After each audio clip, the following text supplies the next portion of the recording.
बिस्मिल्लाहिर्रहमानिर्रहीम। अस्सलाम वालेकुम। कैसे हो प्यारे बच्चों, उम्मीद करती हूँ खैरियत से होगे। चैप्टर नंबर 11 रेट है। इसमें लेसन नंबर 2 में हमारे पास कुछ वर्ड प्रॉब्लम्स स्टार्ट हो गए हैं। कॉन्सेप्ट हम अर्लियर वीडियोस में ऑलरेडी डिस्कस कर चुके हैं। पेज नंबर 230 के ऊपर आ जाइए और हो सकता है कि आपकी बुक के अंदर पेजेस चेंज हो, तो आप ये देख लीजिए कि आपके पास वर्ड प्रॉब्लम्स रेट के चैप्टर में कौन से लेसन में स्टार्ट हो रहे हैं, वहीं पर आपको ये वर्ड प्रॉब्लम्स मिल जाएंगे। ठीक है, तो स्टार्ट करते हैं। वीडियो एंड तक देखिएगा, स्किप मत कीजिएगा और अच्छी लगे तो प्लीज़ अपने फ्रेंड्स के साथ ज़रूर शेयर कीजिएगा। देखते हैं यहाँ पर हमारे पास क्या है। एक टेबल है, उसमें हमें सैलरी के रेट्स गिवन हैं। अच्छा बच्चों, जब हम रेट्स के क्वेश्चन सॉल्व करते हैं ना, तो हमें तीन चीज़ें माइंड में रखनी होती हैं। एक होता है रेट, एक होता है क्वांटिटी और तीसरी चीज़ होती है हमारे पास टाइम।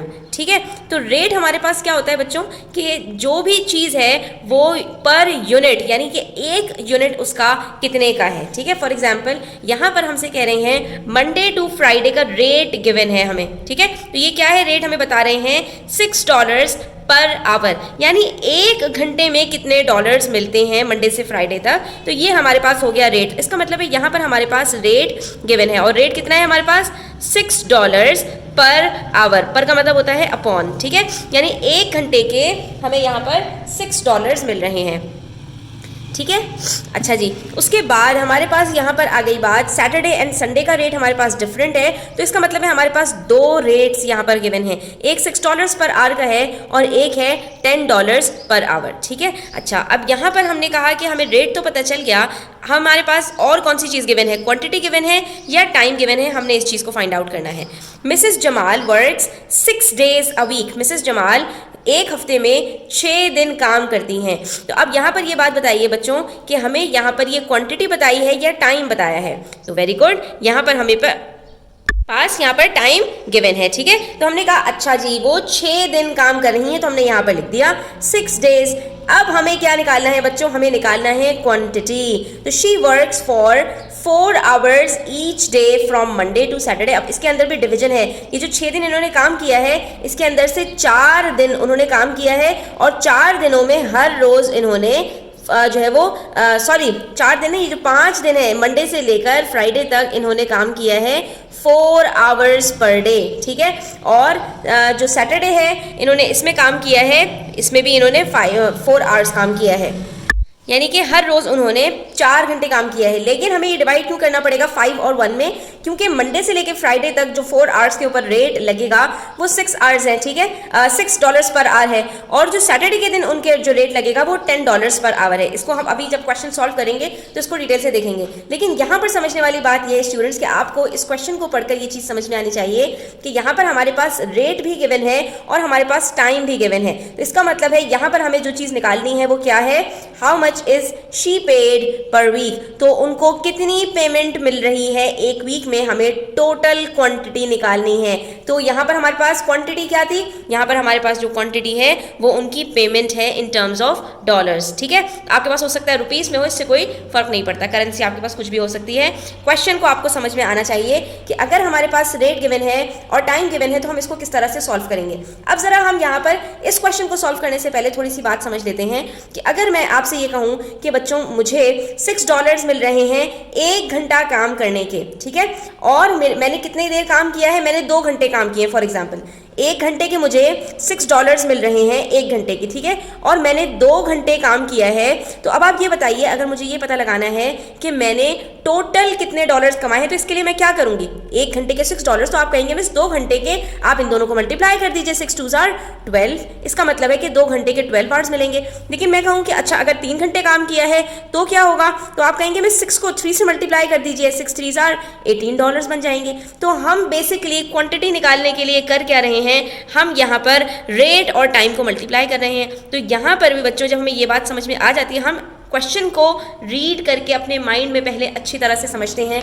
और फिर हम सॉल्यूशन की तरफ जाते हैं। तो फिर आपको फॉर्मूलाज भी याद रखने की ज़रूरत नहीं है, सिर्फ आपने यहाँ पर ये देखना है कि हमने रेट और टाइम का करना क्या है, हमने इन दोनों को मल्टीप्लाई करना है। तो इसका मतलब है कि क्वांटिटी का फॉर्मूला क्या होता है, रेट मल्टीप्लाई बाय टाइम।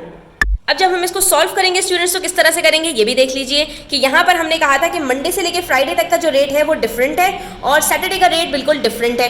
ठीक है, उसके बाद यहाँ पर मंडे से लेके फ्राइडे तक हमारे पास डेज कितने हैं, 5 डेज हैं, और सैटरडे अकेला सिर्फ एक दिन है। तो इसका मतलब है यहाँ पर हमें 2 कैलकुलेशंस करनी पड़ेंगी और यहाँ पर सिर्फ एक कैलकुलेशन होगी। वजह उसकी क्या है, क्योंकि एक दिन में 4 घंटे काम किया जा रहा है। इसका मतलब ये हुआ कि एक दिन की जो पेमेंट है उसकी वो कितनी होगी, $6 मल्टीप्लाई बाय 4 आवर्स। ठीक है, यानी एक दिन में उसको $24 मिल रहे हैं मंडे से लेकर फ्राइडे तक। लेकिन उसने एक दिन तो काम नहीं किया, उसने तो मंडे से लेकर फ्राइडे तक लगातार काम किया है। तो अगर एक दिन में $24 मिल रहे हैं तो 2 दिनों में कितने मिलेंगे, 24 × 2, 3 दिनों में कितने मिलेंगे, 24 × 3, और 5 दिनों में कितने मिलेंगे, 24 × 5, दैट इज $120। इसका मतलब है मंडे से लेकर फ्राइडे तक उसको टोटल $120 मिलेंगे। लेकिन बहरहाल यहाँ पर हमारे पास रेट है और रेट के साथ हमारे पास यहाँ पर जो है वो टाइम है। ठीक है, हम इन दोनों को मल्टीप्लाई कर रहे हैं। नेक्स्ट हमारे पास है Saturday.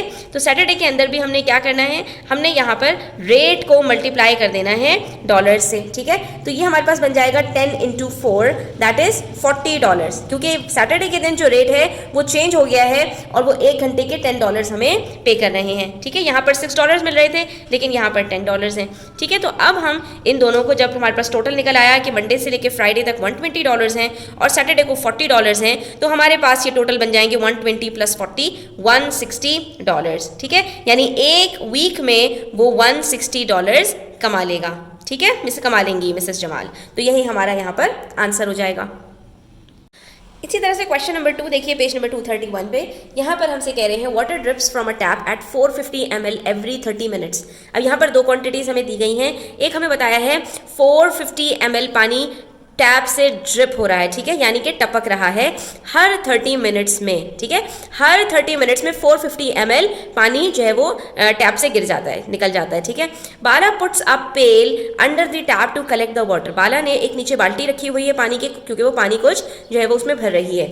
How much water will there be in the pail after 3 hours. तो 3 घंटे के बाद कितना पानी बाल्टी में जमा हो जाएगा अगर आधे घंटे में यानी 30 मिनट्स में 450 ml पानी उसमें जमा हो रहा है। ठीक है, अब हमने यहाँ पर क्या करना है, वही बात कि हमने 3 चीज़ों को देखना है कि हमारे पास रेट, क्वांटिटी और टाइम, इनमें से कौन कौन सी चीज़ यहाँ पर गिवन है। सबसे पहली चीज़ तो हमें यहाँ पर नजर आ गई 30 मिनट्स की बात की है इन्होंने, तो ये 30 मिनट्स तो सीधा सीधा टाइम हो गया। ठीक है, इसका मतलब है कि यहाँ पर हमारे पास मिनट्स गिवन है तो टाइम तो हमारे पास गिवन है। अब देखना है कि क्वांटिटी गिवन है या हमारे पास रेट गिवन है। ठीक है, तो बच्चों यहाँ पर आपने इस चीज़ को गौर से देखना है कि अगर हमें यहाँ पर ये बताते कि 1 मिनट में 450 ml पानी वाटर से ड्रिप हो रहा है तो ये हमारे पास रेट होता है, क्योंकि हमें पर यूनिट यानी कि 1 यूनिट के ऊपर हमें जो है वो अपनी क्वांटिटी चाहिए होती है, तो वो हमारा रेट होता है। लेकिन यहाँ पर इन्होंने 1 मिनट या 1 आवर की बात नहीं की, बल्कि इन्होंने 30 मिनट्स की बात की है।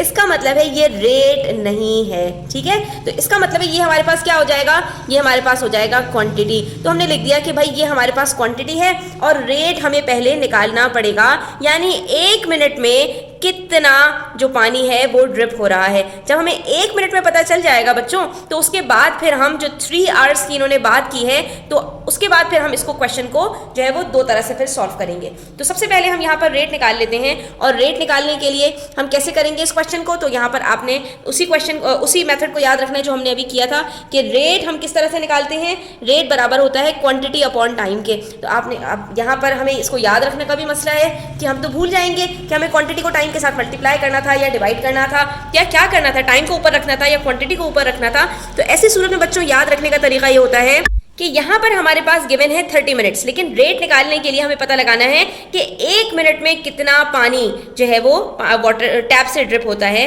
तो बच्चों अगर मैं यहाँ पर आपसे कहूँ कि 30 मिनट्स में 450 ml ड्रिप हो रहा है, और अगर मैं आपसे उसके बाद ये कहूँ कि हमारे पास यहाँ पर अगर मैं इसको कम करूँ 29 मिनट्स करूँ, तो क्या ये 450 ml बढ़ेगा या कम होगा? तो आप कहेंगे मिस टाइम कम होगा तो पानी भी कम होगा, क्योंकि जितना टाइम कम होता चला जाएगा पानी भी उतना ही कम होता चला जाएगा। अगर मैं आपसे यहाँ पर ये कहूँ कि मेरे पास 1 मिनट में 10 ml पानी ड्रिप हो रहा है, ठीक है। तो फिर आप मुझसे पूछेंगे मिस, तो फिर मैं आपसे पूछूंगी कि 2 मिनट्स में कितना होगा, आप कहेंगे मिस इसका डबल हो जाएगा, यानी 10 मल्टीप्लाई बाय 2 हो जाएगा, ठीक है। तो यानी 20 ml हो जाएगा। इसी तरह से अगर मैं बढ़ाती जाऊं, इसको मैं कर दूं 10 मिनट्स, तो 10 मिनट्स में कितना होगा बच्चों, 10 मिनट्स के अंदर आप कहेंगे मिस 1 मिनट में अगर 10 ml हो रहा है तो 10 मिनट्स में 10 मल्टीप्लाई बाय 10, यानी हम अगर मिनट्स को बढ़ाते जा रहे हैं तो यहाँ पर हमारे पास जो ml है उसको हम मल्टीप्लाई करते जा रहे हैं। लेकिन अगर 30 मिनट से हमें नीचे की तरफ आना है, अब यहाँ 10 मिनट से मैं 1 मिनट की तरफ जाऊं,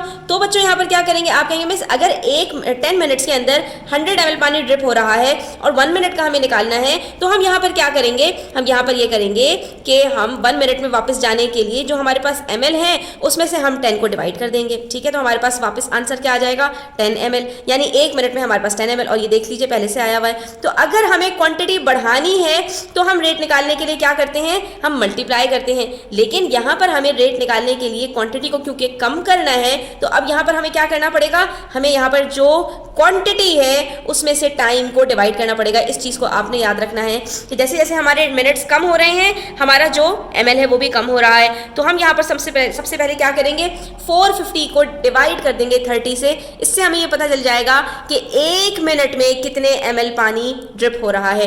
तो यहाँ पर हमने इसको 450 को डिवाइड किया और हमारे पास यहाँ पर आंसर आ गया। अच्छा, 450 को डिवाइड करने का एक तरीका आपको यहाँ पे बता दूं बच्चों, कि जब आप इस तरह के नंबर्स को, बड़े बड़े नंबर्स को डिवाइड कर रहे होते हैं, देखा करें क्या इसके आखिर में 0 मौजूद है। जी हाँ, बिल्कुल मौजूद है, 0 0 के साथ कट हो जाएगा। सिंपली आपने 3 को डिवाइड कर देना है 45 से, तो 3 1s are 3, 1 कैरी हुआ 15, 3 5s are 15, ये आ गया 15 मिनट्स, 15 ml पर मिनट, यानी कि हमारे पास 1 मिनट में 15 ml पानी ड्रिप हो रहा है। लेकिन इन्होंने हमसे क्या पूछा है, 3 आवर्स। तो अब हम क्या करेंगे कि जो है वो 1 मिनट में अगर पानी 15 ml ड्रिप हो रहा है तो 1 घंटे में कितना होगा, 1 घंटे में हमारे पास 60 मिनट्स होते हैं। हम कहेंगे कि अब हमारे पास रेट आ चुका है और हमें यहाँ पर टाइम भी गिवन है, और तो फिर हमें क्या निकालना है, अब हमें क्वांटिटी निकालनी है। तो बेसिकली ये क्वेश्चन हमारा 2 स्टेप्स में हो रहा है, ठीक है।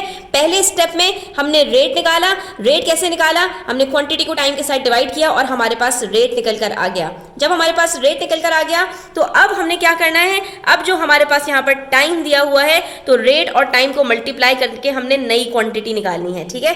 तो ये कैसे निकालेंगे हम, हमें पता है कि 1 मिनट की हमारे पास 15 ml पानी ड्रिप हो रहा है, लेकिन हमसे इन्होंने 3 घंटे का पूछा है, 3 मिनट्स का नहीं पूछा स्टूडेंट्स यहाँ पर। तो हमने क्या करना पड़ेगा, 3 आवर्स को हमने पहले मिनट्स में कन्वर्ट करना पड़ेगा। तो ये तो बहुत सिंपल बात है, 1 घंटे में 60 मिनट्स होते हैं, तो 3 घंटे में कितने मिनट्स होंगे, 3 × 60 दैट इज 180 मिनट्स। तो इसका मतलब है कि हमें ये निकालना है कि अगर 1 मिनट में 15 ml पानी ड्रिप हो रहा है तो 180 मिनट्स में कितना पानी ड्रिप होगा।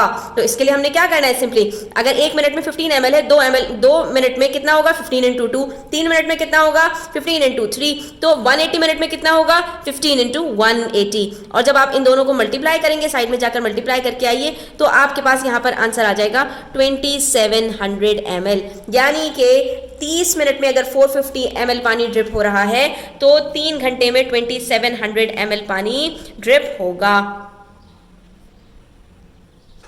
आप इसको बच्चों थोड़ा सा अगर गौर करें तो चेक भी कर सकते हैं। यहाँ पर इन्होंने आपको 30 मिनट्स का बताया था कि 30 मिनट्स में 450 ml पानी ड्रिप हो रहा है, ठीक है। तो इसका मतलब है 1 घंटे में कितना होगा, 1 घंटे में 2 30 मिनट्स होते हैं, 30 मिनट्स के 2 हमारे पास पार्ट्स होते हैं। तो 30 मिनट्स में अगर 450 ml है तो 1 घंटे में कितना होगा, 450 × 2 दैट इज 900 ml, यानी 1 घंटे में 900 ml पानी ड्रिप हो रहा है। तो 2 घंटे में कितना होगा, 900 × 2, और 3 घंटे में कितना होगा, 900 × 3, और जब आप इन दोनों को मल्टीप्लाई करेंगे तब भी आंसर आपके पास 2700 ml आएगा, ठीक है। तो ये इस तरह से आप इसको चेक भी कर सकते हैं। यहाँ पर हमारा ये आज का लेसन कंप्लीट होता है। आई होप स्टूडेंट्स आपको क्लियर हुआ होगा। थोड़ा सा अगर किसी चीज़ में क्वेरीज हो तो आपने फॉरवर्ड रिवाइंड करके अपनी वीडियो को देखना है, इंशाल्लाह आपको क्लियर हो जाएगा। स्टिल कोई क्वेश्चन हो, क्वेरीज हो, कमेंट सेक्शन में आप पूछ सकते हैं। Thanks for watching the video till the end, take care, do subscribe to my channel. अल्लाह हाफिज।